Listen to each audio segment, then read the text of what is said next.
It's 5 a.m., October the 28th. Mom's up. Breakfast has been made and meds have been taken. She's situated back in her lift chair. 3 feet from her, I curl up on the sofa. I really just want 30 more minutes to doze after a night of interrupted sleep. The World Series Rangers game is on the television screen. Mom loves the Rangers. The following conversation takes place. Mom, help me watch the Rangers game. Me, I don't know what that means. How can I help you? Mom, I can't see it. Me, are your eyes open? Mom, I see the Rangers. Now I see the Buccaneers. It was the Houston Diamondbacks, but she can call them the Buccaneers. No one cares.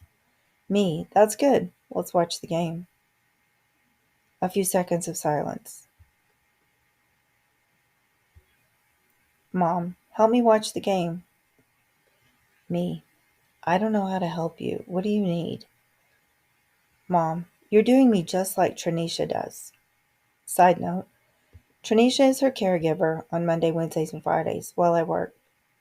Me, I'm sorry. How can I help you watch the game? Mom, I don't know. Help me watch the game. Mom, I see red shirts. Who's playing? Me, the Rangers and the Diamondbacks. Mom, I see the Buccaneers.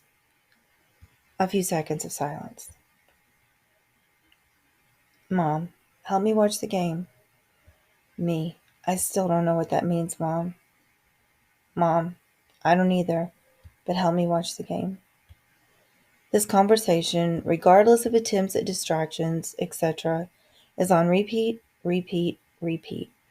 From 5 a.m. to 8:13 a.m. when she finally dozes for 15 minutes. This is dementia.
November the 5th, 2023, Facebook post to the group Caretakers of Elderly Patients.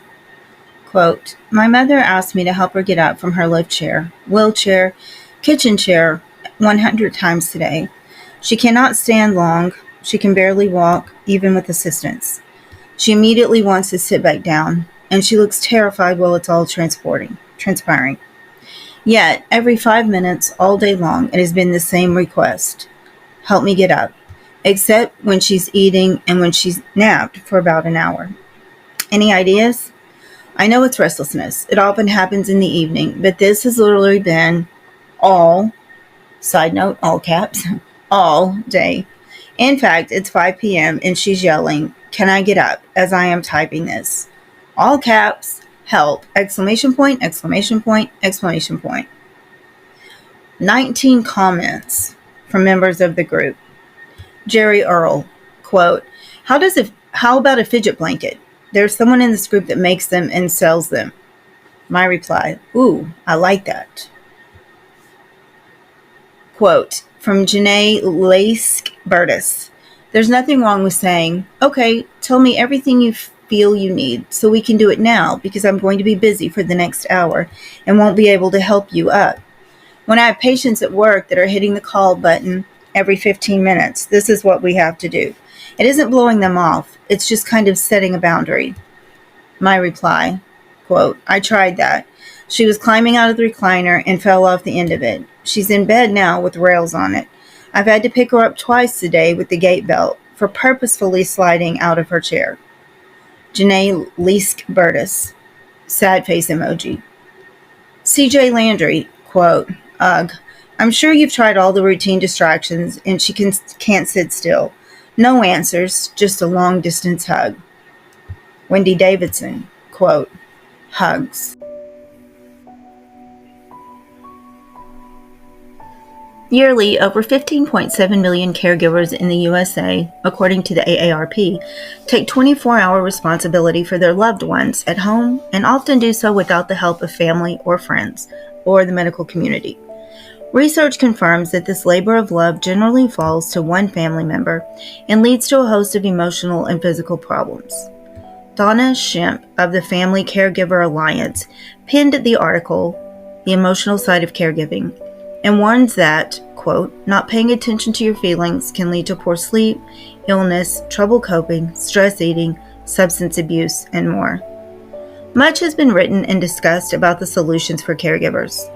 Take time for yourself, consider a facility, reach out for help. The reality is that those are not always real options and only create deeper feelings of resentment and isolation for the caregiver. Imagine this. Your mother has a long-term care policy with a lifetime limit of $175,000 and monthly benefits of $4,800. This is my mother's situation. The first concern is making sure she doesn't outlive the limit.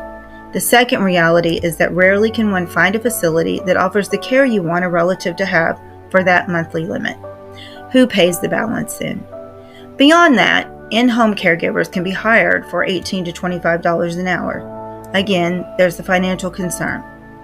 Imagine, too, that your mother doesn't have long-term health care insurance, so your options are even more complicated by financial considerations. While Medicare will pay for, quote, facility care, that comes with financial penalties. The Texas Health and Human Services website explains, quote, if you receive Medicaid long-term services and supports, the state of Texas has the right to ask for money back from your estate after you die, end quote. The plethora of concerns for the caregiver beyond financial is equally concerning. Their career, adequate care for the loved one, guilt, isolation, fear, anxiety, depression, boredom, loneliness, and even rage. While there are support groups in major cities because it's likely that a caregiver cannot leave the care of their loved one, these groups are often ineffectual. The point then of this audio essay is to provide exigence for an intensive study into the efficacy of online social media groups as support groups for caregivers. In a time when much has been said about the overuse and dangers of social media, there are arguments suggesting that social media has a place in promoting both physical and mental health. In the case of caregivers, I argue that caregivers have limited access to mental health resources and that social media works as a space for the stories of those caregivers.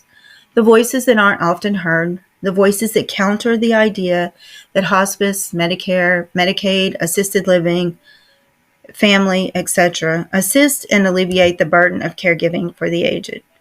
These anecdotal counter stories will eventually be juxtaposed with research, both qualitative and quantitative.